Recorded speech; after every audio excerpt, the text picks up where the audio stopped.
Thank you so much. Thank you so much for coming to Sunday Besala. This is the 18th time we're doing it. It's great.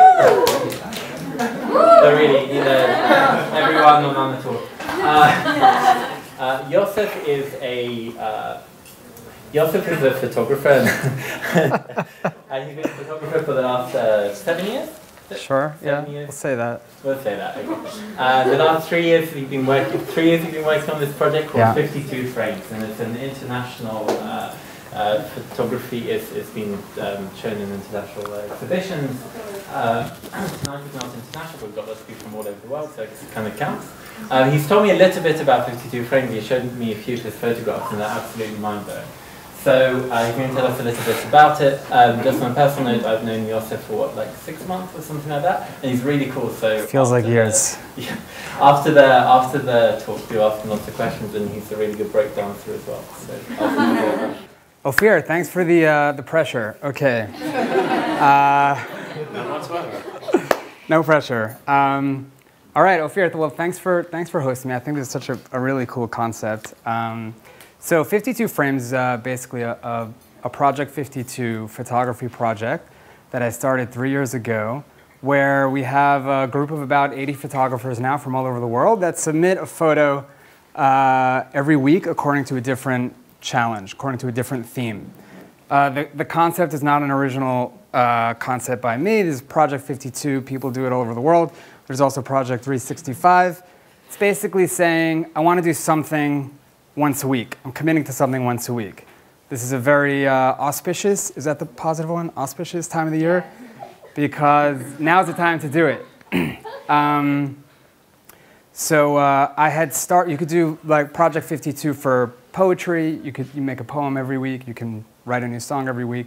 So this is a Project 52 for photography. I had started a Project 365 before I started this project, and I didn't make it. It's extremely challenging. So me and a friend decided to do a Project 52, and we figured it's going to be pretty boring to show a weekly album of 2 photos. So we invited some friends to join, and 3 years later we have about 80 people from all over the world and a Facebook reach of over 10,000 people a week. And it's really exciting what's been created, and really I kind of just showed up and I'm having fun, so I'm glad to share what the project is. I think it's the next slide. I don't remember what I'm... okay. So this is what the page loosely looks like. Right now it's Facebook-based, but in the next month or two I'm rolling out our first version of the website, 52frames.com, which is going to be very exciting and open us up to bigger things. So just to give you an example of the type of themes that we have, we'll click to the next slide. Are we in sync on that computer? Yeah. What are you seeing right now? Bunnies? Did you see bunnies? Skies. Did you see skies? What's so nice is that this is not just professional photographers. It's a real mix of amateur and professionals. And it's really a way to instill in your schedule a space for being creative. And I think today we just get so bombarded with so many different things, and we're so like in technological swamp of things. It's nice to have built into our schedule a space where we can just be creative for the sake of being creative. And that's the core of what the project's about. It's just like for fun, just to be creative for the sake of being creative, which some of us haven't done, since kindergarten. So this was week number 44, Sky, and you see just the different variety of people's perspectives from all over the world. We have week 46. This theme was one light source. So one light source, you see somebody used their fridge as a light source. This next one is week number 7, which was love. These people this was my photo. I actually just put a call out to Facebook saying, I'm looking for a couple, and I met them the day of and took them to the Shuk on a Friday, which was absolutely crazy to kind of get the madness behind them and had them make out for like 10 minutes in the middle of the Shuk. So you really, like think outside the box, which I'll get to in a second. But you see here, this woman here just has potatoes that form the word love, if you look carefully, and here on the bottom left next to that, there's just plates in a dishwasher.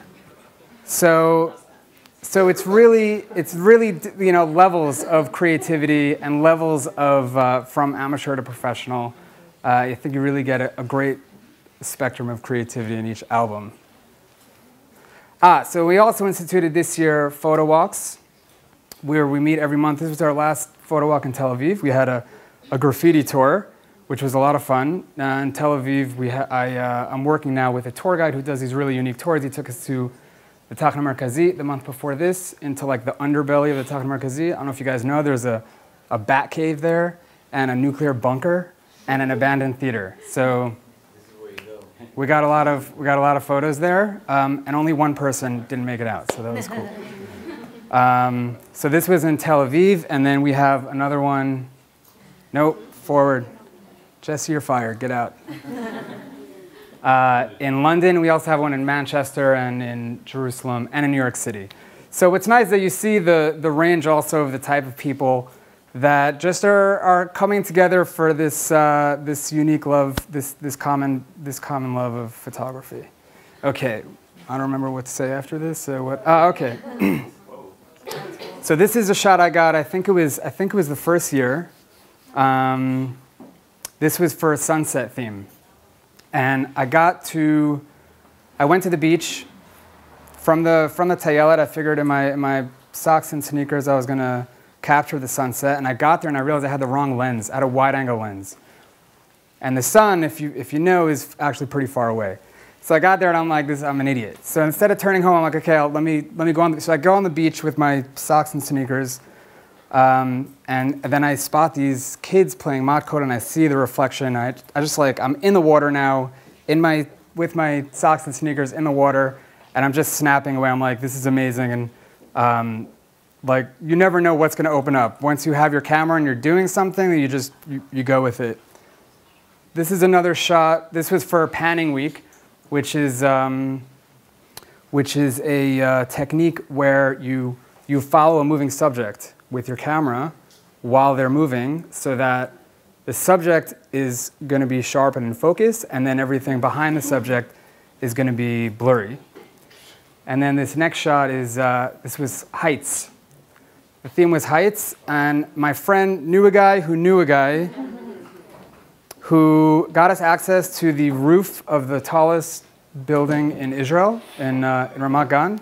So this armed security guard took us up, and this electric sliding door, like we climbed a ladder, and we were on the helipad of the roof of this building. And I'm thinking to myself, like, how did I get here?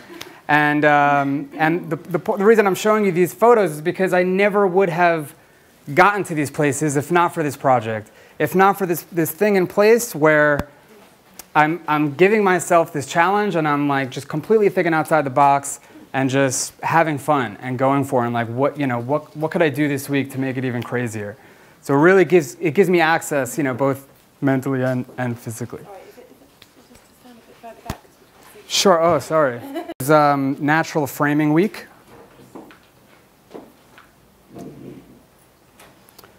This was sound, right? You feel it. So it's not just about photographic technique, but it really is also about telling a story. I just find this photo so compelling because it may not, it is also a really nice photo, but you look at it and I would never have thought of it, but sound, it really comes through. It's really, you get such a different perspective from so many different people. This was lighting experimentation. That's Yaron who made it, and he wrote a whole blog post about how he did it. He merged a few photos together, and he light painted with a long shutter and merged it all together so really like creative. Every week I'm looking at the album and why didn't I think of that? Things like that. Is it on Facebook? Can you just go into It's on Facebook, yeah. Yeah, I'll give you the address after. All right, Okay, so after 3 years of the project, started to notice some really interesting, these consequences in a good way, of being involved in the project. Ophir, maybe if I raise my, are you with us? Yeah. It's good? You get better. You get better, yeah. One is you get better, and it's nice that you could actually see yourself get better visually. And people all the time, they tell me that they've gotten so much better in the project, you know, from the feedback and the critiques and the community. And it's not just about the project. If you do anything every week, then you're going to get better at it. That's how humans work. So the consistency is really the key. And if you keep at it and you keep at anything consistently, and it's not just once a week, because you're getting one photo a week. So you may be out shooting every day, and then you're getting like 10 photos and then choosing the best one. So you're going to get better by doing that. Another consequence is that you begin to enjoy the process, because the process is not always fun. Because I showed you some of the highlights of the photos, but there's weeks where my photos are shite. You know, they're just, and there are weeks where I don't want to take a photo. And there's themes that like don't speak to me. There was a theme, what was it? Jack. We come up with the themes together in the beginning of the year. So somehow we got Jack. And I was like angry. I was like, what do you shoot? And then if you look at the album, if you go on later on Facebook and you look and you see, okay, there's a lot to do. So you begin to enjoy the process of not being perfect. And I think the people that have difficulties being imperfect, they usually drop out of the project. Because with consistency does not come perfection. Consistency is, you know, especially with creativity, there's a real ebb and a flow. Like there's arcs and wanes, and creativity is not something you can just force. But the trick is that if you're consistent with it, then you get past like the grunge of being uninspired, and things come from that. Things will always come from that as you're consistent. So it's really, really a large part of enjoying the process, which is, I think, a nice life technique also. Accountability, something that the project gives specifically is accountability, because, you know, if somebody doesn't post 1 week, so we see them and we ask, oh, where were you, a-hole, you know? Just like that. And it's also a nice life diary, because you can look back and see not only how much you've improved in your photography, but you can see with each photo, I remember taking that photo. I remember what happened that day. I remember who was helping me with that. I remember what happened that week.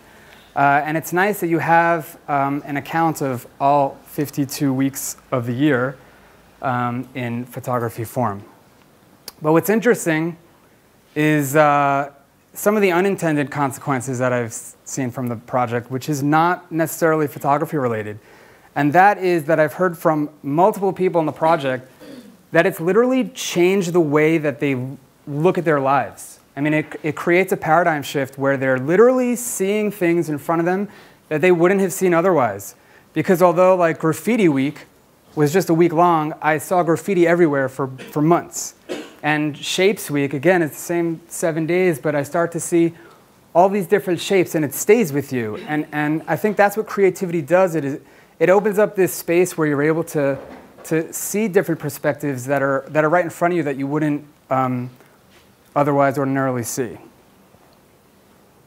So with that, I just want to share with you some quotes that I've gleaned from people that emailed me or people that posted on Facebook from the project. This project is very special to a lot of people, and I'm truly one of them. 42 weeks in, so many things have changed. I'm now able to use and expand skills that I never thought I could tap into.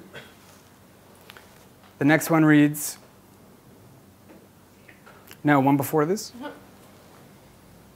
So what it said was, I think, it said there was a woman who actually had some unfortunate tragic events in her family, and she said like one of her most troubling years, she looks back positively on the project, that even though it was the last thing she wanted to do was to get a photo every week, it really inspired her and was a nice positive light. She called it a creative oasis in her life, which I thought was really nice.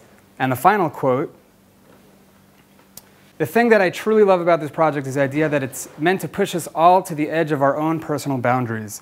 I like to use each weekly theme as a springboard to stretch my brain and think outside the box. If my photo is not magazine worthy, that's not really the point. But if I never push myself outside of what I'm comfortable with, I will never grow, change, or learn. I've said it before and I'll say it again, this photo project has honestly made me view the world differently. If there's nothing more than that, I can walk away happy.